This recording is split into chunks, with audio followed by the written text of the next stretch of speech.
کہنے والے نے کہا ہے کہ وہ معزز تھے زمانہ میں مسلمہ ہو کر، وہ معزز تھے زمانہ میں مسلمہ ہو کر، ہم ذلیل و خوار ہوئے تارے کے قرآن ہو کر۔ اور قرآن مجید کی جو بات آپ کو سمجھ آئے تو آپ نے اونچی آواز سے کیا کہنا ہے؟ نہیں، اونچی آواز سے کیا کہنا ہے؟ سبحان اللہ کے اوپر کوئی خرچہ نہیں ہوتا، بلکہ جنت کے اندر چرچا ہوتا ہے۔ میرے دوستو، قرآن مجید بڑی عظمت والی کتاب ہے۔ 5 منٹ کے اندر میں نے اپنی گفتگو کو سمیٹنا ہے۔ آپ نے میرا ساتھ دینا ہے، جاگ کر بیٹھنا ہے۔ اگر کوئی بات آپ کو سمجھ آ جائے، آپ اونچی آواز سے سبحان اللہ کہیں گے۔ ابھی آپ کے سامنے حفاظ کرام نے ماشاءاللہ قرآن مجید حفظ کیا ہے۔ قرآن مجید بڑی عظمت والی کتاب ہے، بڑے مقام والی کتاب ہے، رفعت اور بلندی والی کتاب ہے۔ میرے دوستو، اگر آپ قرآن مجید کے اوراق پلٹ کر دیکھیں، بات نکھر کر سامنے آ جائے گی۔ یہ ایسی کتاب ہے جو تمام کتابوں کی سردار کتاب ہے۔ Confirming of the other books, which is the Holy Quran, without any doubt is this book, which is the Holy Quran۔ صرف ایک واحد کتاب ہے جو ہر شک و شبہ سے بالا تر کتاب ہے۔ میرے دوستو، آسمانی کتابوں کی تصدیق کرنے والی کتاب قرآن مجید ہے۔ آپ کالج کے اندر جائیں، یونیورسٹی کے اندر جائیں، آپ کو میتھ کی بک ملے گی اور عنوان نہیں ہوگا۔ آپ کو فزکس کی بک ملے گی، اس کے اندر اور کوئی مضمون نہیں ہوگا۔ کیمسٹری ہے، بیالوجی ہے، سائنس ہے، ٹیکنالوجی ہے، علیحدہ علیحدہ ایک ایک مضمون ہے۔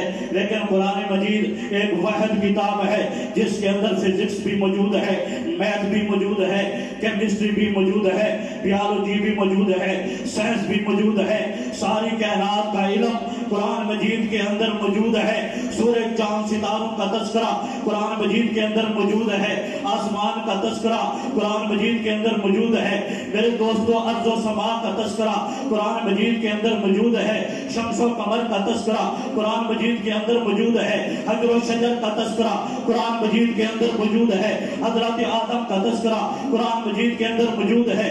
نوح کا تذکرہ قرآن مجید کے اندر، شیش کا تذکرہ قرآن مجید کے اندر، ادریس کا تذکرہ قرآن مجید کے اندر، ایوب و یونس کا تذکرہ قرآن مجید کے اندر، دانیال کا تذکرہ قرآن مجید کے اندر، یعقوب کا تذکرہ قرآن مجید کے اندر، ذوالکفل کا تذکرہ قرآن مجید کے اندر، جنت کے حسین نظارے قرآن مجید کے اندر، جہنم کے خوفناک مناظر قرآن مجید کے اندر، دن اور رات کا تذکرہ قرآن مجید کے اندر، سردی اور گرمی کا تذکرہ قرآن مجید کے اندر، ابراہیم و اسماعیل کا تذکرہ قرآن مجید کے اندر، موسیٰ و عیسیٰ کا تذکرہ قرآن مجید کے اندر، اور یہاں تک کہ میرے آقا کا تذکرہ بھی قرآن مجید کے اندر موجود ہے، اور وہ بھی اجمالاً نہیں، بڑی تفصیل کے ساتھ موجود ہے۔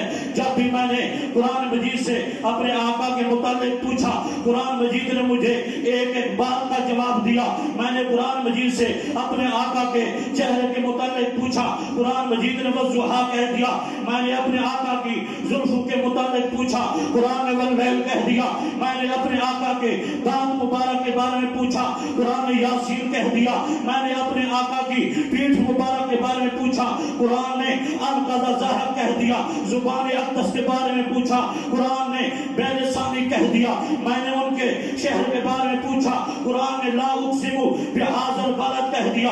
میں نے اپنے آقا کے شہر کی گلیوں کے بارے میں پوچھا، قرآن نے ھذا البلد امین کہہ دیا۔ میں نے ان کے حسن و اخلاق کے بارے میں پوچھا، قرآن مجید نے انک لعلی خلق عظیم کہہ دیا۔ میں نے قرآن مجید سے اپنے آقا کی رسالت کے متعلق پوچھا، قرآن مجید نے وما ارسلناک الا رحمۃ للعالمین کہہ دیا۔ یہاں تک کہ میں نے اپنے آقا کی ختم نبوت کے متعلق قرآن مجید نے پوچھا، قرآن مجید نے مجھے ما کان محمد ابا احد من رجالکم ولکن رسول اللہ وخاتم النبیین کہہ دیا۔ یہ قرآن مجید کا مقام ہے۔ بس بات ختم ہو چکی ہے۔ میں کوئی سمجھانا چاہتا تھا، یہ 5 منٹ بھی اگر آپ اس کے اوپر غور و تفکر کریں، یہ ہمارے لیے کافی ہے۔ میں یہی کہوں گا، دنیا کی ہر شے بدلے گی، قرآن نہ بدلا جائے گا۔ دنیا کی ہر شے بدلے گی، قرآن نہ بدلا جائے گا، ہے قول محمد قول خدا، فرمان نہ بدلا جائے گا۔ ہر روز بدلتے رہتے ہیں کفار کی پوجا کے مرکز، مومن کا مگر قبلہ کعبہ، ایمان نہ بدلا جائے گا۔ اور نماز اچھی، روزہ اچھا، حج اچھا، زکات اچھی، نماز اچھی، روزہ اچھا، حج اچھا، زکات اچھی، مگر میں باوجود اس کے مسلمان ہو نہیں سکتا، نہ جب تک کٹ مروں خواجہ یسرب کی حرمت پہ، خدا شاہد ہے کامل میرا ایمان ہو نہیں سکتا۔